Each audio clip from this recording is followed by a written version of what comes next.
Have you ever noticed how quickly your body makes a judgment about someone, often before a single word is exchanged? A glance, a gesture, the way they step into a room. Suddenly you feel either ease or tension. It can feel like a gift, this instinct, but it often carries a hidden cost. We confuse speed with accuracy, certainty with truth. There is an old wound underneath this urgency to know. Many of us carry the memory of authority that betrayed or dismissed us. A father, a teacher, a boss. That early fracture breeds hypervigilance. If I don't see it coming, I'll be hurt again. So we sharpen our eyes, searching for betrayal in every new face. It is a survival reflex, but it can harden into a trap. We begin treating first impressions as prophecy. Someone smiles, and we idealize. Someone falters, and we condemn. Either way, we lock them, and ourselves, into roles before reality has a chance to unfold. Jung would call this projection of the shadow. We see in the other what we most fear or despise in ourselves. Our own vulnerability, our hunger not to be deceived, gets cast like a film over their face. The result is a cycle of self-sabotage. We rush to rank people, safe or unsafe, ally or enemy, without ever testing whether our first instinct was grounded. And yet, there is something here worth listening to. The body does not lie, but it does exaggerate. Our task is not to silence intuition, but to refine it. Instead of chasing dozens of cues, body language tricks, micro-expressions, eye movements, what if there were only 2 moments that reveal more than hours of small talk? That is the wager of this exploration. 2 signals, hiding in plain sight, that expose character faster than charm can cover it. How they treat those with little power, and how they respond when you set a boundary. Not flashy, not complicated, but decisive. As you listen, notice how your body responds. Curiosity, perhaps a flicker of shock, maybe even resistance. That's natural. It is your own shadow stirring, the part that longs for guarantees and fears exposure. Let that stir be your companion here, because the point is not to weaponize these signals, but to hold them as mirrors. So here is the frame. Forget the gimmicks of reading posture or decoding faces.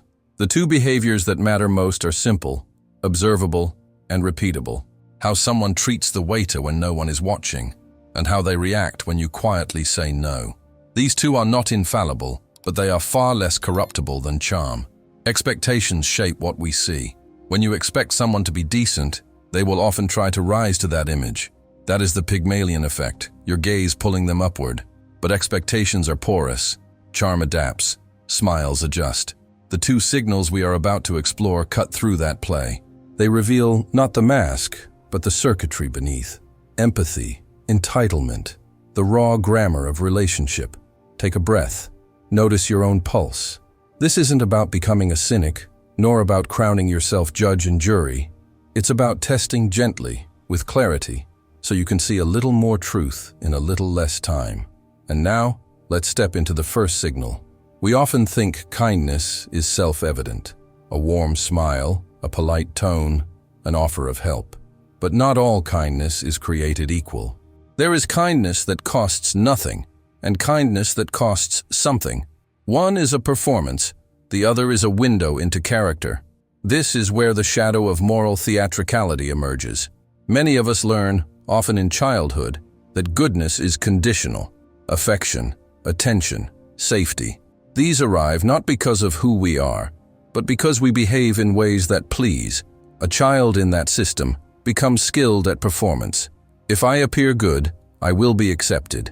If I appear helpful, I will belong. Later, as adults, we mistake the smoothness of that performance in others for true compassion. The charm feels effortless, but it is only as deep as its reward. The wound underneath is often attachment-based. Love, instead of being steady, was tied to conditions. You smiled and you were safe. You cried and you were shamed. Over time, the nervous system adapts. It learns to read the room, to perform goodness, and to keep the raw, unpolished self hidden. That is why, in adulthood, so many of us struggle to trust whether another's kindness is real. One of the simplest ways to see the split between performance and integrity is in how a person treats those with little power over them. The waiter, the receptionist, the driver. These interactions seem small, almost invisible, but they reveal a deeper moral architecture. Charm toward equals is easy. Respect toward subordinates, especially when there is no benefit, requires something deeper than polish. A story may help ground this. A woman once shared about a date where everything seemed perfect. He was witty, attentive, generous. Yet when the waiter arrived, a subtle shift appeared: dismissiveness, a lack of eye contact, a correction offered with disdain. Later, behind closed doors, that same pattern deepened into cruelty. What she glimpsed in that ordinary moment with a server was not an accident. It was a preview. Thousands of people share similar stories. He was kind in public, cruel in private. It is a refrain across cultures and generations. Psychology gives us language for this. There are two kinds of empathy. Affective empathy is the felt resonance with another's experience, the quick echo in the body when you see pain or joy. Cognitive empathy is the intellectual recognition. I know what you must be feeling. Many who score high on psychopathy retain cognitive empathy. They can read you, anticipate you, even perform compassion. But affective empathy is muted. They do not feel your hurt in their body, so their care lacks depth. The split becomes visible in how they treat those they cannot exploit. This is why ordinary service interactions are so revealing. When there is no social capital to gain, affective empathy, or its absence, leaks through. Within 2 to 5 minutes, you can watch the subtle tells. Does the person greet the staff? Do they thank them? Do they ignore them entirely? None of these gestures prove character, but they sketch a pattern.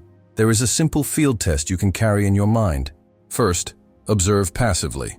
How do they treat staff when nothing is at stake, when no one is watching?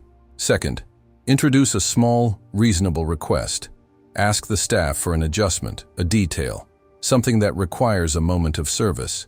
Then watch how your companion reacts. Do they grow impatient, indifferent, protective? Third, interpret with caution. If they talk down, sigh, or express annoyance, that is not just about a meal, it is about entitlement. If they model respect, apologize when needed, or support the staff, it is a sign of relational safety. Not proof, but signal. Cultures have intuited this for centuries. The waiter rule circulates in advice columns, folk sayings, Reddit forums, newspaper essays. People know, even without neuroscience, that the small stage of everyday service reveals the large script of character. Still, it is not absolute. Some learn to perform niceness in those settings too, as a kind of social camouflage.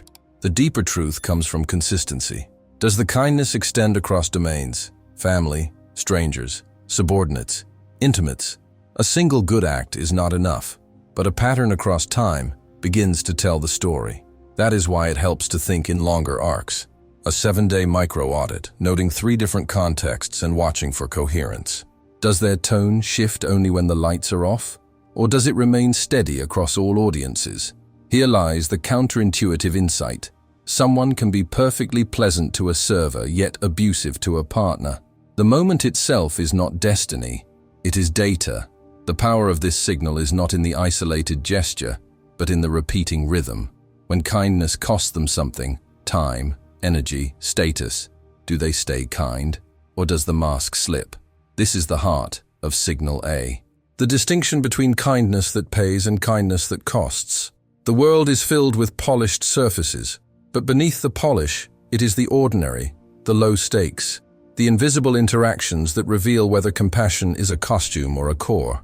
And now, let us turn to the second signal, the one that appears not in moments of service, but in the pressure of resistance. What happens when you say no?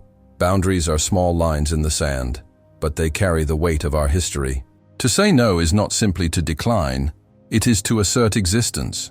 And how another person reacts to that, no reveals the quality of their relationship to power, control, and respect. This is where the shadow of entitlement emerges. When someone has not learned to live with limits, they often convert frustration into resentment. Nietzsche described this dynamic as ressentiment, the moralizing venom that appears when impotence cannot be tolerated. The person who has never been taught to endure disappointment often tries to erase yours.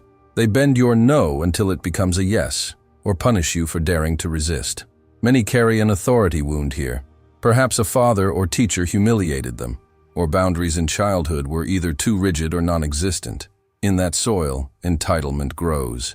The belief forms, if I cannot control the field, I must punish or withdraw. Some do so with overt aggression. Others retreat into passive-aggressive silence, withdrawal, or subtle blame. Either way, the message is the same. You may not stand as a separate person without cost. The invisible trap is that many of us test boundaries too late. We wait until intimacy has already formed, then discover the truth under stress. Or we test indirectly, dropping hints, waiting for the other to intuit our discomfort. When they miss the signal, we label them insensitive, even cruel. But what is really happening is projection. We expect them to carry our burden of clarity. The resentment that follows is not just about them. It is about our own fear of stating a clear line. Neuroscience confirms what the body knows. When boundaries are crossed, the brain interprets it as threat. The amygdala fires, preparing for defense. In those who carry high entitlement, this circuitry links with the dopamine reward system. When a boundary thwarts them, the brain registers not only frustration but loss of expected reward. That mismatch can provoke disproportionate rage. Narcissistic entitlement, in particular, has been shown to predict heightened aggression when limits are imposed. The mask of civility falls quickly when the word no arrives. There is a simple way to see this unfold without escalating danger. Begin with a narrow boundary stated in neutral language. Something as ordinary as declining a request for your time or changing the subject. Then watch, not for perfection, but for pattern. Do they accept respectfully? Do they negotiate calmly? Or do they escalate through anger, withdrawal, or subtle undermining? Within 60 seconds, the nervous system reveals itself. And if that disrespect reappears within 72 hours in unrelated contexts, it is not a passing mood. It is structure. This is where perspective shifts. Many equate resistance with strength. They believe that to push through another's boundary is to display dominance, power, even passion. But the deeper truth is different. The calm respect of a limit is the real mark of strength. Machiavelli, often remembered only for manipulation, wrote that true prudence lies not in domination, but in discernment. Virtue as calibrated agency, not brute force. It takes more power to accept no with grace than to force yes through pressure. Consider an everyday example. A boss makes a joke at the expense of an employee. The employee sets a gentle boundary, saying the remark was uncomfortable. Instead of reflection, the boss responds with blame. You're too sensitive. What just happened was not humor, but a test of entitlement. The refusal to honor that no revealed more about his character than any polished speech could. Clinical reviews of narcissistic aggression describe this pattern in detail. Boundary met with dismissal. Dismissal cloaked as virtue. Signal B, then, is the X-ray of relationship. The no is the beam of light. The reaction is the bone structure revealed beneath the skin. We learn not by pushing for compliance, but by watching how they metabolize resistance. Do they bend, rage, negotiate, or respect? This is not about catching people in failure. It is about recognizing that the deepest truth of character appears when faced with constraint. Together, signal A and signal B form a pair. How someone treats the powerless, and how they respond to a boundary. One tests generosity when no reward is on offer. The other tests respect when desire is thwarted. Between them, you see both halves of character, compassion and entitlement, presence and shadow. And now, let us gather what we have seen and close the circle. 2 signals, 2 minutes, 2 truths. What do we do with them? We began with a question. Can character be seen in minutes rather than years? The answer is both humbling and clarifying. No single gesture can capture a person's soul, but certain patterns reveal more than charm ever could. 2 signals rise above the noise. The first, how they treat those with little power to reward them. The second, how they respond when you quietly set a boundary. Together, these reveal empathy and entitlement in ways small talk cannot reach. It is tempting, of course, to weaponize this knowledge, to carry the tests like a hammer, striking down anyone who falters. That is the shadow of the judge archetype, discernment turned into condemnation. But there is another path. The mature judge discerns without annihilating. The point is not to punish, but to orient, to walk with clearer eyes through a world where masks are common. Here is a protocol simple enough to remember, but steady enough to guide. First, observe a service interaction for a few minutes. Notice tone, presence, and small gestures. Second, set one narrow boundary in ordinary life and watch the response. Third, keep a log for 72 hours, not of perfection, but of pattern. A single lapse does not define a life, but a rhythm of entitlement, repeated across contexts, tells a different story. Philosophy helps us hold this lightly. Nietzsche warned of resentment, the danger of carrying venom toward those who cross us. Machiavelli urged prudence, not impulsive judgment, but patterns over time. Their shared wisdom points to patience. See clearly, but do not rush to retribution. Character reveals itself, but it also evolves. Think of these checks as shining a flashlight into a cave. One beam cannot map the whole system, but it shows movement in the dark.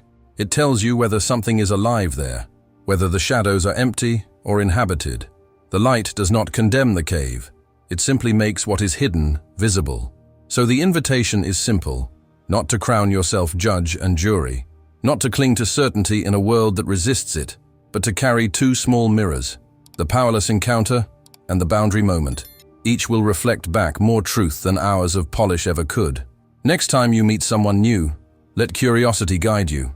Watch the ordinary, listen at the boundary, not to decide their worth, but to learn how their rhythms resonate with yours. These signals do not offer perfection, but they do offer orientation. And sometimes, orientation is enough.